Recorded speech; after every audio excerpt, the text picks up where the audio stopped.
Padayon taguba ni guys, kaya makikita gyud nato ang suodan ni guys, ug unsa gyud na suodan ni. Kung tinuod ba jud nga na gold. So tinuod gani ni guys, na gold guys. Aw, daghan na mga dato guys.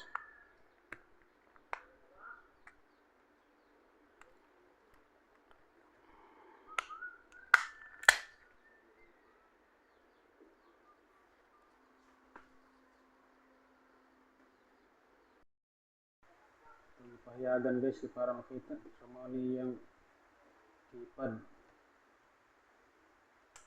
Kagol gud ako ni sakto. Lara mas kamot. Ini lang ta kay bisig masamad ta.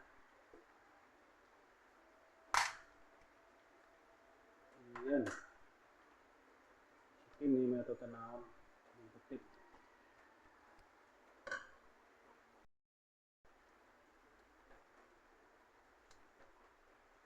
Kung tanawon mo mayo guys, na gid siya.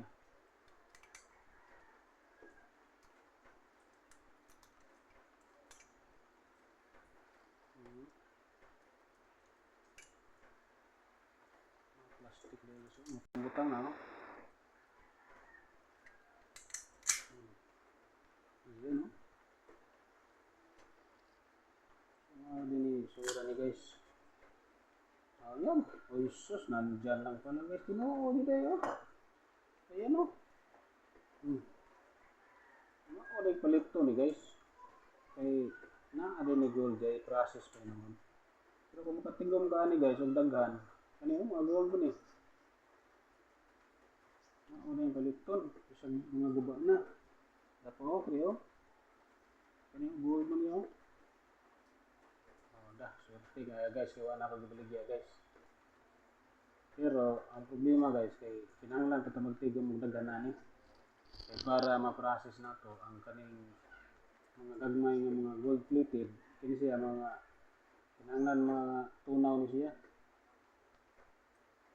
So muna atong sipagan og tigom ani.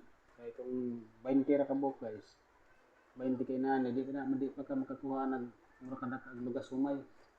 Kay pinaw kay na igo man na siya ni pilit. Kaning mga plated niya. So kinahanglan daghan kay ani. Kaya gini. Mura magmukuan siya. Apay na bilin riyo kanay. Kaning yellow. Gold na siya.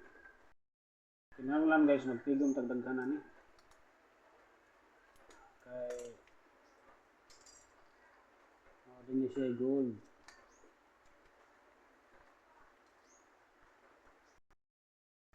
Ini ato pa rin paksiyon. Para makita yun natin ang ilaw man ni. Plastic. Ano plastic ang dayo. Auda. O ara guys o. Ayan guys. Ang gold guys. Mas daghan na ang gold sa keypad. Kaysa mga flat screen na itong mga cellphone. Ayan o. Nagsigaw-sigaw na ang gold o. Mga yung paliton guys. So kinisod ani guys. Napa ni siya. Kani mo na ni mga gold kini mo na siya, i-process ko ni siya guys. Di ni basta-basta nimo makuha o di ka kamo ani. Kinahanglan pa ni og mga acid. So tinuod gyud guys nga naay gold ang ato mong cellphone. Karon guys kan sugdan naman akong pangita ako ning tigumon o naay ganahan obligya diha paliton na ko barato. Barato lang palit guys kay yan o, process mo man ni. Makatinggam tanig mga usa ka tulinada, base na kay makuha ning 1 kilo siguro. Maraming salamat guys, manood guys. At bisa rin at naagid ay kwarta sa basura.